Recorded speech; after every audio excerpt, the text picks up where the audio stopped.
নমস্কার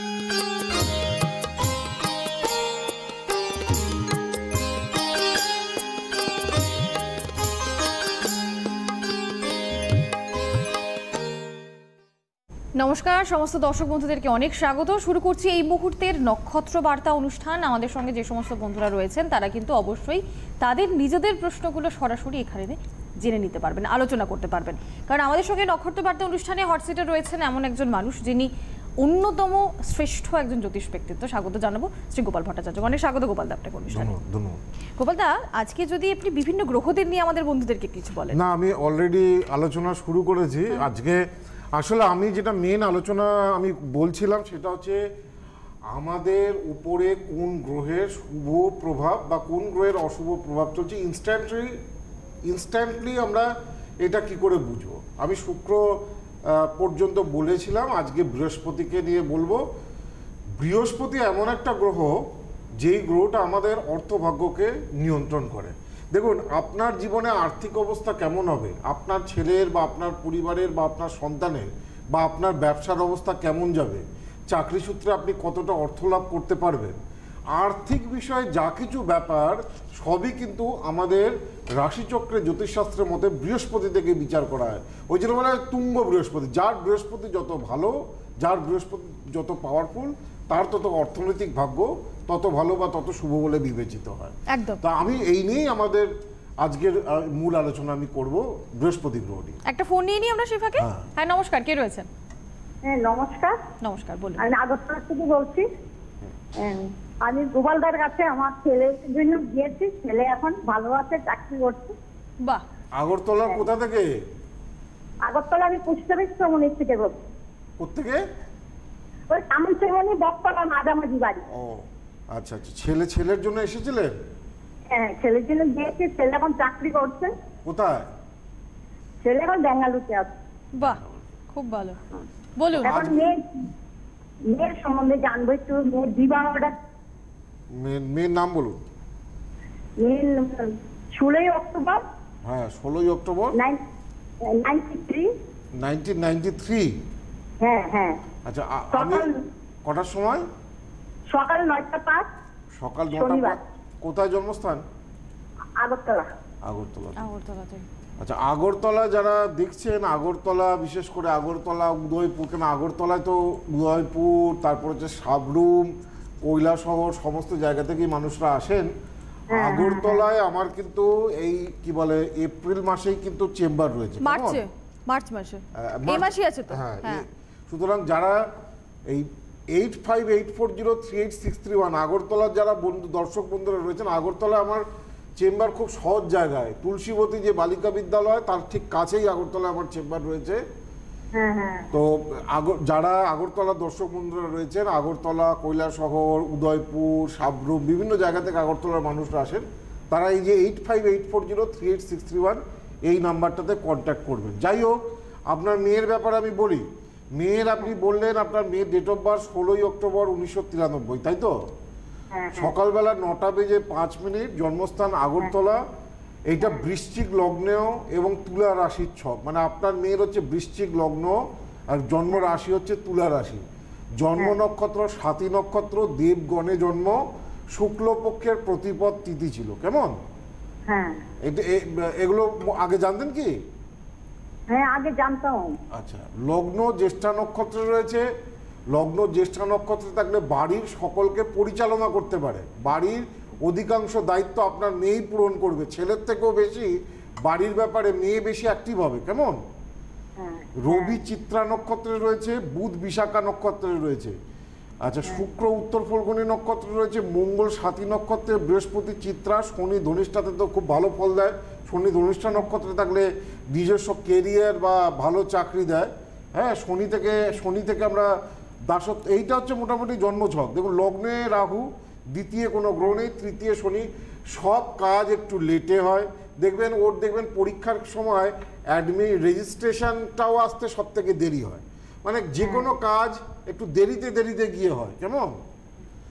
2 নম্বর হচ্ছে মেয়ের এডুকেশন কেরিয়ার ভালো, মেয়ে উচ্চশিক্ষিত হবে, শিক্ষা জীবন যেটা এটা পাচ্ছি সেটা মেয়ের মোটামুটি ভালো রয়েছে, মাস্টার ডিগ্রি ফার্স্টার ডিগ্রি করতে পারে সম্ভবত। হ্যাঁ হ্যাঁ, সরকারি চাকরি আছে কি ওর লাইফে? না না, আগে আমি যেগুলো বলছি সেগুলো তো মেলাতে হবে। সেগুলো আগে আপনি শেয়ার করুন। মেয়ের আমি বলছি এডুকেশন কেরিয়ার মোটামুটি ভালো, মাস্টার ডিগ্রি পর্যন্ত পড়াশোনা করার যোগ আছে। আর্টস নিয়ে সম্ভবত আপনার মেয়ে পড়াশোনা করেছে। কি নিয়ে পড়েছে? আর্টস নিয়ে পড়ছে। কি পড়ছে এখন? কি পড়ছে এখন? মাস্টার বিএড পড়ছে, মাস্টার ডিগ্রি করে বিএড করছে। মাস্টার্স করার পর বিএড করছে। মাস্টার ডিগ্রি করে বিএড পড়ছে। আপনার মেয়ে চশমা পড়ে? হ্যাঁ, চশমা পরে। বাঁ চোখের প্রবলেম বেশি রয়েছে। দেখুন এইটা কোনো ম্যাজিক না, এই যে চশমা পরে বলে দেওয়া এটা কোনো ম্যাজিক না। যাদেরই জন্মছকে রবি শুক্র একসঙ্গে থাকবে এবং এফেক্টেড থাকবে তাদের চোখে চশমা থাকবে, তাদের চোখের প্রবলেম কম বেশি থাকবে। এবং রবি হচ্ছে মেয়েদের ক্ষেত্রে বাঁ চোখকে নির্দেশ করে, আর ছেলেদের ক্ষেত্রে ডান চোখকে নির্দেশ করে, ঠিক উল্টোটা। তো সেই জন্য এইটা দেখে আমি বললাম এর চাকরির যোগ আছে। কি বলে, টিচিং সেক্টরে আপনার মেয়ে চাকরি করতে পারবে। কিন্তু আপনার মেয়ে কিন্তু মাঙ্গলিক রয়েছে, এটা বেশ ভালো ধরনের মাঙ্গলিক। দেখুন দ্বাদশে মঙ্গল, চন্দ্রযুক্ত হয়ে মঙ্গল, আবার শুক্রের দ্বিতীয় মঙ্গল, অর্থাৎ 3 জায়গা থেকেই মাঙ্গলিক রয়েছে। বিয়ের জায়গার ক্ষেত্রে কিন্তু সমস্যা আসতে পারে, বিয়ের পরে কিন্তু সমস্যা দেখা দিতে পারে, বিয়ে হতে অযথা বিলম্ব হতে পারে। এই জায়গাটা একটু ঠিক করবেন। চাকরি বাকরির জায়গা ভালো রয়েছে, কেরিয়ার ভালো রয়েছে। বলুন এবার কি জানবেন? স্যার ওর কি কালসর্প দোষ আছে? না, এর কালসর্প কালসর্প দোষ দোষ আছে। নেই। ঠিক আছে, অনেক ধন্যবাদ দিদি। মাঙ্গলিকটা রয়েছে, ওটাই মূল চিন্তার জায়গা। হ্যাঁ, দ্বাদশের স্থানে মঙ্গলটা চন্দ্রযুক্ত হয়ে আবার শুক্রের দ্বিতীয় বসে রয়েছে, সুতরাং মাঙ্গলিক দোষ রয়েছে। আপনি এটা নিয়ে চিন্তা করুন আপাতত। এই জায়গাটাকে ঠিক করুন। মাঙ্গলিক একদিক থেকে বেকারত্বের দোষও তৈরি করে। যাই হোক, যেটাকে নিয়ে আমি বলছিলাম, বৃহস্পতি গ্রহকে নিয়ে আমি বলছিলাম যে বৃহস্পতি মানুষের অর্থনৈতিক অবস্থাকে নিয়ন্ত্রণ করে। মা লক্ষ্মী, আপনারা প্রত্যেকেই জানেন যে মা লক্ষ্মী হচ্ছে অর্থের কি বলে দেবী, অর্থের ফিনান্সের ডায়েটি বা দেবী হচ্ছে মা লক্ষ্মী। আপনারা তিরুপতি বালাজির মন্দিরের গল্প জানেন? কেন তিরুপতি বালাজি এই সারা পৃথিবীর মধ্যে যত মন্দির আছে সব থেকে ধনী মন্দির কাকে বলা হয়? তিরুপতি বালাজি মন্দির। সব থেকে বেশি ডোনেশন, সব থেকে বেশি টাকা পয়সা, সব থেকে বেশি হিরে জহরাতের গয়না, সোনার গয়না, সোনার একদম তিরুপতি বালাজির সারা শরীরে হিরে দিয়ে মোড়া, তিরুপতি বালাজির সারা শরীরে সোনার গয়না দিয়ে মোড়া, তিরুপতি বালাজির মন্দিরের মাথার উপরও সোনায় মোড়া। এবং কত অর্থভাণ্ডার যে আছে এই তিরুপতি বালাজির মন্দিরে তার ইয়ত্তা করা মুশকিল। পৃথিবীর বুকে একমাত্র মন্দির এই তিরুপতি বালাজি, পৃথিবীর বুকে একমাত্র মন্দির এই তিরুপতি বালাজি, যেখানে ভগবান বিষ্ণু এককভাবে অবস্থান করে মা লক্ষ্মীর সঙ্গে। একমাত্র পৃথিবীর মধ্যে একমাত্র মন্দির হিন্দুদের তিরুপতি বালাজি, যেখানে মা লক্ষ্মীর অবস্থান রয়েছে। যেখানে দেখুন শিবের দ্বাদশ জ্যোতির্লিঙ্গ, বহু মন্দির রয়েছে, কিন্তু ভগবান বিষ্ণু এমনকি আর্কিটেকচার বা ঐতিহাসিক বিভিন্ন জিনিসগুলো ঘেটেও যদি দেখা যায়, তিরুপতি বালাজির যে বিগ্রহ, তিরুপতি বালাজির যে মানে মূর্তি, এই মূর্তি কিন্তু কোনো ভাস্কর বা কোনো শিল্পী কিন্তু তৈরি করেনি। মনে করা হয় যে তিরুপতি বালাজি মন্দিরের যে মূর্তি, এইটা স্বয়ম্ভু মূর্তি। এবং তিরুপতি বালাজির মূর্তির যে চুল, সেই চুল কোনোদিন জট পাকে না, সবসময় মোলায়েম থাকে। এবং তিরুপতি বালাজি মন্দিরের আর একটা বিষয় হচ্ছে যে তিরুপতি বালাজি যেদিকে পেছন দিকে অবস্থান করে, সেই দিকে কান পাতলে, সেই মন্দিরের দেওয়ালে কান পাতলে সমুদ্রের গর্জনের মতো আওয়াজ পাওয়া যায়। এবং তিরুপতি বালাজি মন্দিরে একটা প্রদীপ আছে, যেই প্রদীপে তেল বা ঘি কিচ্ছু লাগে না, কিন্তু হাজার হাজার বছর ধরে এই প্রদীপটা স্বয়ংক্রিয়ভাবে জ্বলে রয়েছে। এইটা তিরুপতি মন্দিরের একটা আশ্চর্য। এখন এই তিরুপতি মন্দির, এর সঙ্গে বৃহস্পতির কি সম্পর্ক রয়েছে, এর সঙ্গে আমাদের আর্থিক ভাগ্য কিভাবে জড়িয়ে রয়েছে, সেই নিয়েই কিন্তু আজকে আমাদের একটা খুব ইন্টারেস্টিং আলোচনা চলবে।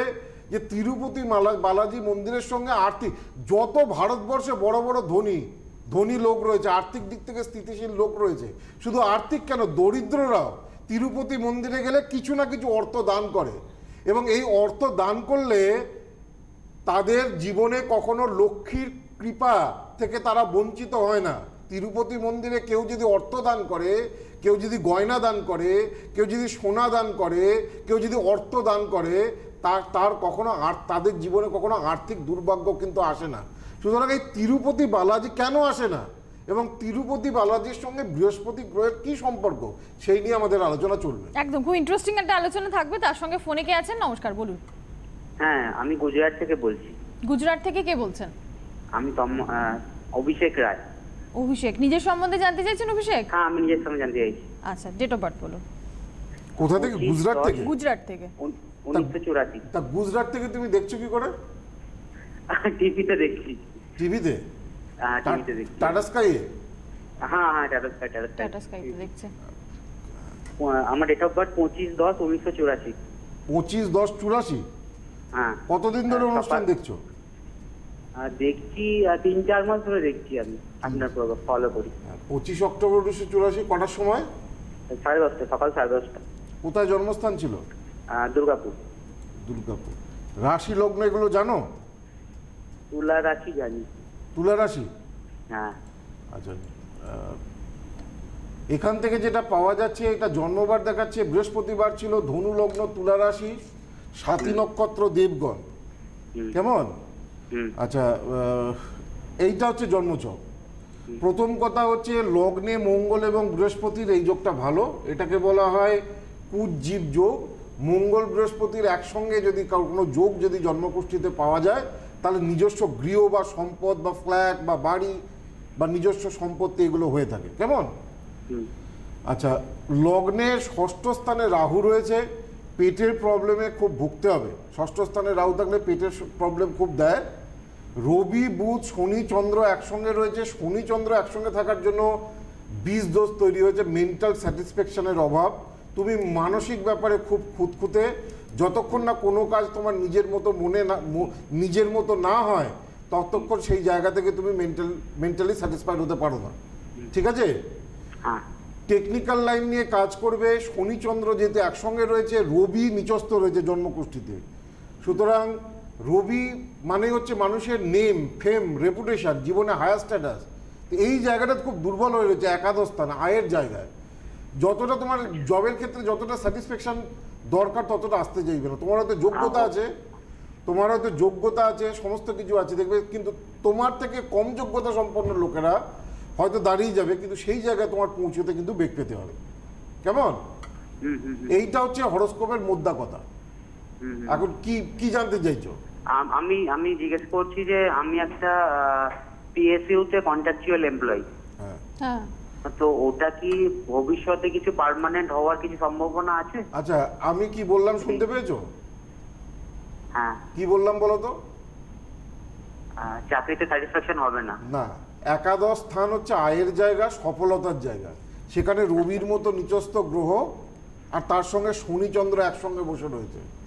সুতরাং আয় বা উন্নতির জায়গায় এই জায়গাটা ধাক্কা খাবে।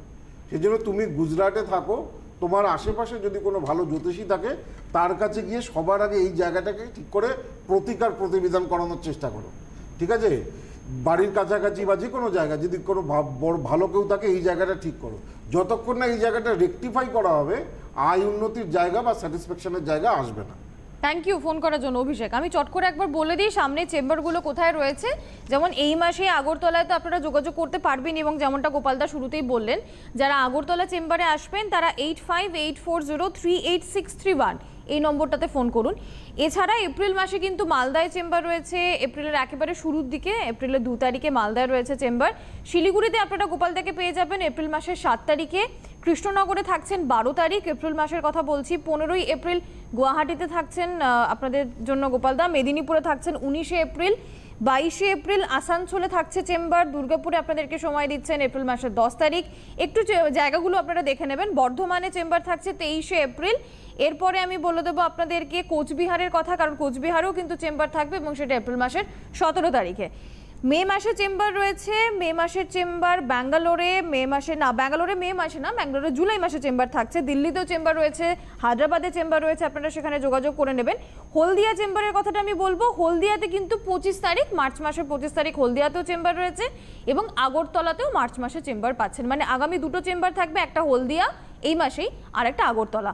এছাড়া তো আপনারা জানেনই যে আপনাদের জন্য যেরকম প্রত্যেক সপ্তাহে বাগবাজারে চেম্বার থাকে, উত্তর কলকাতার বাগবাজারে সিঞ্জিনি জেমসে, সেখানে আপনারা যোগাযোগ করে নিতেই পারছেন। দক্ষিণ কলকাতায় একেবারে গড়িয়াহাট ক্রসিংয়ের কাছেই রয়েছে যশোদা ভবন। যারা গড়িয়াহাটের জন্য বুকিং করবেন তারা 9007935831 এই নাম্বারটাতে ফোন করুন। দুর্গাপুরের জন্য ফোন করবেন আপনারা 9748749041 এই নম্বরে। আর যারা বর্ধমানে চেম্বারে যোগাযোগ করছেন তারা 8584038640 এই নাম্বারটাতে ফোন করুন।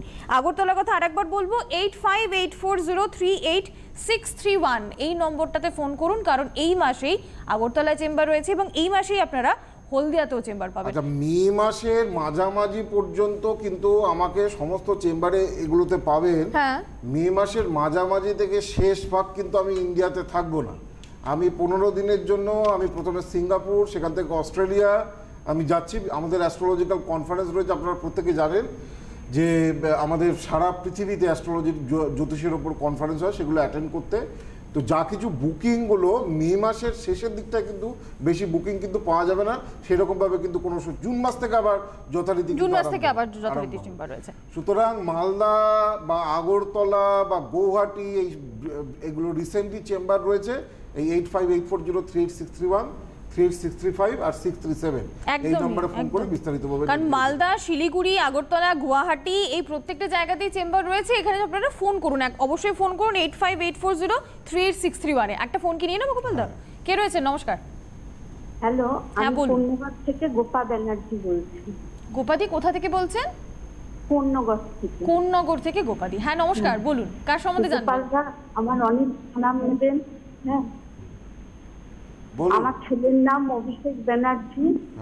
আর 11187। 11187? হ্যাঁ হ্যাঁ 87। আচ্ছা, সময়? সময় হলো সকাল 7:55। সকাল 7:55। কোথায় জন্মস্থান? রিষড়া। রিষড়াতে। নিয়মিত অনুষ্ঠান দেখেন আপনি? হ্যাঁ দিদি, আর গোপালদার কাছে আমি গেছিলাম, আমি খুব উপকৃত। কতদিন আগে এসেছিলেন? আমি 2010-এ এসেছিলাম। 2010-এ দেখিয়েছিলেন? কি সমস্যা ছিল? আমি ওই ছেলের ব্যাপারে গেছিলাম। আচ্ছা, এবং লাইফ টাইম রেমেডি নিয়েছি। উনি যা যা বলেছিলেন আমি সেই মতন ছেলেকে পড়াশোনা করিয়েছি, সেই মতন বলেছি। এখন আমার ছেলে ভালো জায়গাতেই চাকরি করছে। বাহ, হ্যাঁ। তাহলে ফোন করলেন কেন? মানে ক্যারিয়ার প্ল্যানিং তো আপনি করেই দিয়েছিলেন। ওর ম্যারেজ সম্পর্কে একটু জানার। আচ্ছা আচ্ছা, তার সঙ্গে আমি যোগাযোগ করে উঠতে পারিনি। এতদিন তো আমার ছেলে বাইরে ছিল। এখন রিসেন্ট ও এসছে কলকাতা। কোথায় ছিল? এবার আমি কলকাতায় বুকিং করব। ও কোথায় ছিল এতদিন? ও হায়দ্রাবাদে ছিল। হায়দ্রাবাদে ছিল। আচ্ছা, রবিবার ছিল, বৃশ্চিক লগ্ন, কুম্ভ রাশি, শতবিশা নক্ষত্রে জন্ম। হ্যাঁ, তো এইটা হচ্ছে মোটামুটি জন্ম ছক। আমি তো বলেই দিয়েছি। আর আপনি ক্যারিয়ার তো করেই দিয়েছেন। ক্যারিয়ার তো বলেই দিয়েছি। ক্যারিয়ারে এইবারে ম্যারেজ সম্পর্কে জানতে চাই। দেখুন, আপনার ছেলের, আপনি যখন, আমার মনে হয় মনে আছে 2010-এ এই যা চার্টের যা গতি প্রকৃতি, আমি ওকে বলেছিলাম যেহেতু ওর লগ্নে শনি, বিয়ে একটু লেট ম্যারেজ হবে। আচ্ছা, এই কথাটা আমি হয়তো আপনাকে বলেওছিলাম। তো 32, এখন 32 বছর বয়স, মানে এখন কত চলছে, কত সালে জন্ম জানো? 87। হ্যাঁ, তার মানে 32, মানে এবছরের নভেম্বর কাটতে হবে, কেমন? হ্যাঁ, তারপরে কিন্তু ওর বিয়ে হবে, 32 প্লাসে গিয়ে বিয়ে। 32 প্লাসে? হ্যাঁ, ও তো 31 প্লাস চলছে, 32 প্লাস হতে হবে। হ্যাঁ। আচ্ছা, আর এমনি ম্যারেজ লাইফ কিরকম হবে? আমি যা প্রতিবিধান করেছি বা যেরকম ভাবে বলেছি এখনো পর্যন্ত ছেলে ঠিকঠাক চলেছে তো? হ্যাঁ, বিয়ের ব্যাপারেও কোনো প্রতিবিধান করানোর দরকার নেই, করা আছে, শুধু সময়টা এখনো পড়েনি।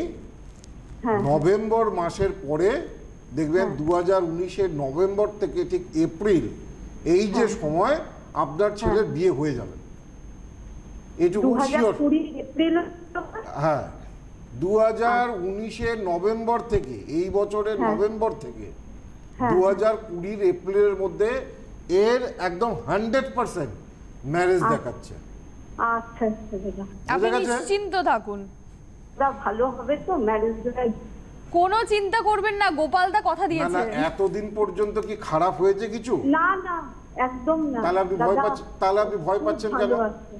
আমাদের কাছে এলে তো আমরা কাউন্সিলিং করে তো সমস্ত জায়গাগুলোকে তো বাধাগুলোকে তো চেষ্টা করি যে একটু কম করতে। দাদা যৌতুক বিচার করার কি প্রয়োজন আছে? একবার দেখিয়ে নেবেন, যৌতুক বিচার সবারই করানো উচিত, বিয়ের আগে অবশ্যই করানো উচিত।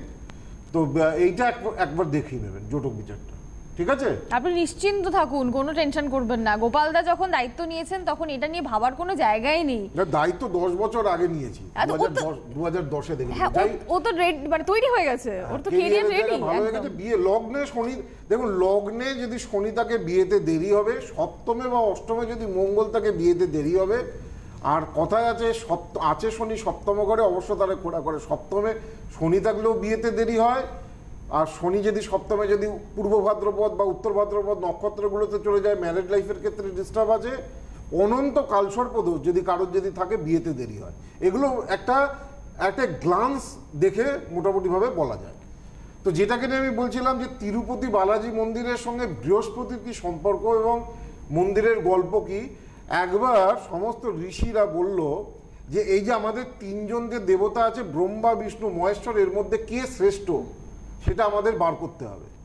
তা এখন ঋষিরা ভেবে চিনতে সমস্ত মুনি ঋষিরা ঋষি ভৃগুকে তিনি পাঠালেন এই 3 জন দেবতার কাছে গিয়ে। ঋষি ভৃগু প্রথমে গেল শিবের কাছে।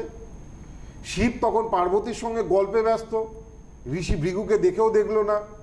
ঋষি ভৃগু অত্যন্ত রেগে গেলেন অনাদারে, বললেন তুমি জ্বরের মতো আমার সঙ্গে ব্যবহার করেছো, তুমি জ্বর রূপ প্রাপ্ত হবে। সেই কারণে ভগবান শিব লিঙ্গ রূপ প্রাপ্ত হয়েছে। সেই কারণে ভগবান শিবের মূর্তিতে পুজো করতে নেই। মনে করুন বাড়িতে যদি শিবের যদি মূর্তিকে পুজো করেন তাহলে ভুল। আপনি ঋষি ভৃগুর অভিশাপে আপনার সেই বাড়িতে অমঙ্গল অনিষ্ট বা বাধা বিপত্তি আসতে পারে। ঋষি ভৃগু একমাত্র ভগবান শিবকে লিঙ্গের আকারে পুজো করতে বলেছে, সেজন্য বাড়িতে শিবলিঙ্গকে পুজো করতে হয়। এবং শিবলিঙ্গ কালো যে পাথরের যে শিবলিঙ্গ, সেই শিবলিঙ্গ বাড়িতে রাখতে হয়।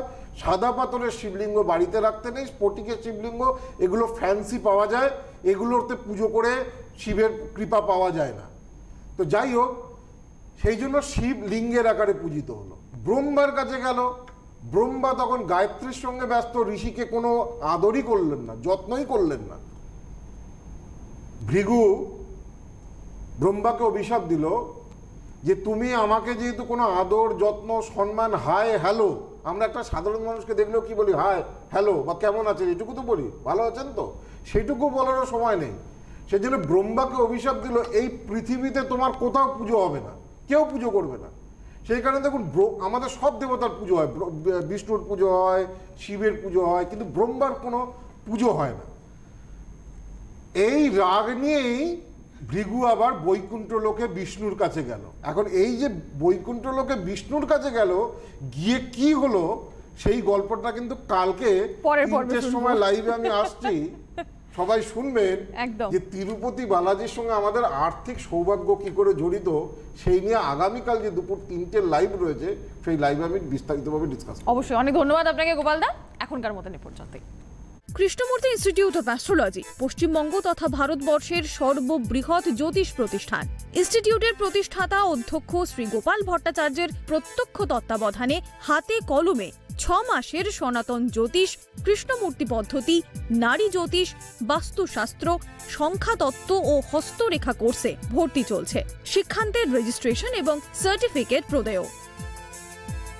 ইনস্টিটিউটে ভর্তি বা সাক্ষাতের জন্য যোগাযোগ করুন Bagbazar chamber 9748749016, Howrah chamber 9007118501, Durgapur chamber 9748749041, Agartala chamber 8584038635, Delhi, Mumbai ও Bengaluru chamber 8584038631, Medinipur chamber 8584038637, Krishnanagar chamber 8584038631, Malda chamber 8584038637, Siliguri chamber 8584038631, Coochbehar chamber 8584038637, Guwahati ও শিলচর চেম্বার 8584038631।